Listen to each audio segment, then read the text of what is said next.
అందరికీ భోగి సంక్రాంతి శుభాకాంక్షలండి.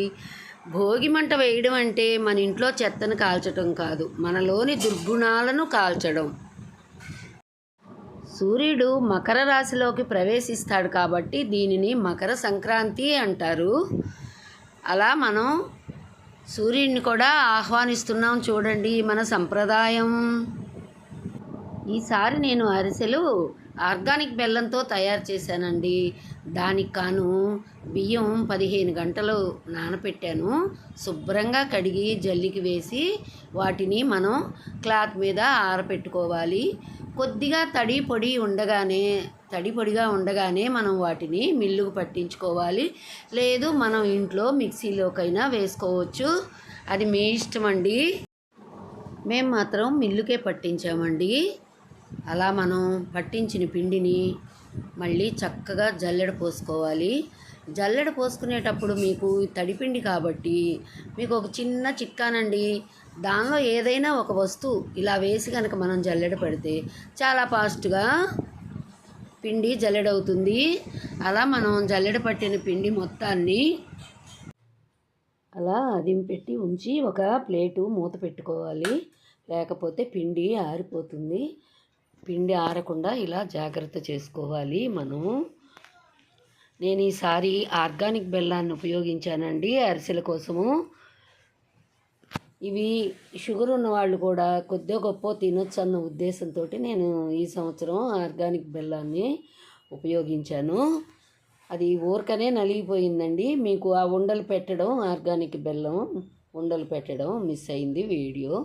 కొద్దిగానండి, నీళ్ళు ఎక్కువ అక్కర్లేదు. మనం కాఫీ తాగే గ్లాస్తో ఒక అర గ్లాస్ పోసాను నేను, అంతేను కేజీ బెల్లానికి.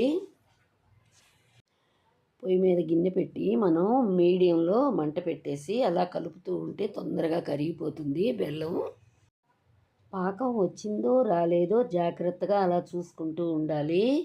1-2 సార్లు చూసుకుంటేనే మనకి పాకం జాగ్రత్తగా వస్తుంది. అందుట్లో ఇది ఆర్గానిక్ బెల్లం కావడంతో నాకు కొత్త. గడ్డ కరగనిచ్చి నేను అలా వడపోసాను. చూడండి ఎంత తుప్పు వచ్చేసిందో అందులో.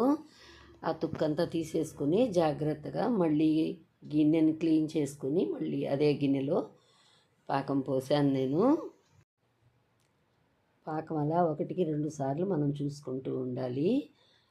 మా అమ్మాయికి చేత కాదు, అందువల్ల పాకం ఎలా అనేది తను చూస్తోంది.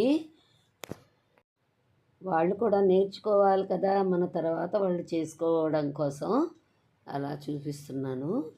చూడ్డానికి బెల్లం చాలా థిక్ కలర్లో ఉంది. నల్లగా వస్తాయేమో అరిసెలు అనుకున్నాను నేను, కానీ ఏం లేదండి, చాలా బాగా వచ్చాయి అరిసెలు కూడాను. కలర్ కానీ అరిసెలు కూడా చాలా బాగా వచ్చాయి. అరిసెల వీడియో కూడా మీకు పెడుతున్నాను చూడండి. అలా మనకి ముద్ద అయితే చాలండి. పాకం వచ్చేసిందండి. తరువాత గిన్నెని కిందకి దింపేసేసి మనకి నచ్చినంత నెయ్యి వేసుకోవాలి. అలా మనం ఒక 4 స్పూన్లు 5 స్పూన్లు నెయ్యి వేసుకుంటే అరిసెలు చాలా బాగుంటాయి. వీళ్ళు నూగులు లాంటివి కూడా వేయనివ్వలేదు నన్ను. వాళ్ళు ఆడపిల్లలకి చాలా అనుమానాలు నూగులంటే. పాకం చూసారా ఎంత డార్క్గా వచ్చేసిందో. నాకు ఇదే ఫస్ట్ టైం అండి ఆర్గానిక్ బెల్లంతో అరిసెలు తయారు చేయడము. ఎందుకంటే అనుమానం, పాకం సరిగ్గా వస్తుందో రాదో, అరిసెలు బాగా వస్తాయో రావో అన్న ఉద్దేశంతో. కానీ చలివిడి మాత్రం బాగానే ఉందండి. పిండి కలిపిన తర్వాత లైట్ కలర్లోనే మామూలు అరిసెల పాకం లాగానే వచ్చేసింది. ఇలా ఆర్గానిక్ బెల్లంతో అరిసెలు తయారు చేసుకుంటే షుగర్ ఉన్న వాళ్ళు కూడా హ్యాపీగా ఎంతో కొంత తినడానికి అవకాశం ఉంటుంది. ఏ ఇబ్బంది లేకుండా. కనీసం మామూలుగా అరిసెలు చేస్తే భయపడుతూ ఉంటారు కదా షుగర్ ఉన్న వాళ్ళు. ఇలా ఆర్గానిక్ బెల్లంతో తయారు చేసుకుంటే కొంత భాగం తినడానికి అవకాశం ఉంటుంది.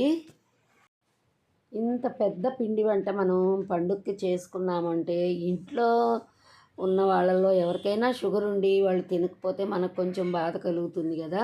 అందువల్ల ఎంతో కొంత తినడానికి అవకాశం ఉండేలాగా నేను ఈ ఆర్గానిక్ బెల్లంతో తయారు చేశాను ఈ సంవత్సరము. కేజీ బెల్లానికి కేజీన్నర బియ్యమైనా పట్టించుకోవాలి. ఎందుకంటే మనకి ఎక్కువ తక్కువలు అయితే అప్పుడప్పుడు పిండి రాదు కనుక. చూడండి ఎంత బాగుందో, కలరు చక్కగా మామూలు బెల్లంతో చేసినట్టే వచ్చిందండి.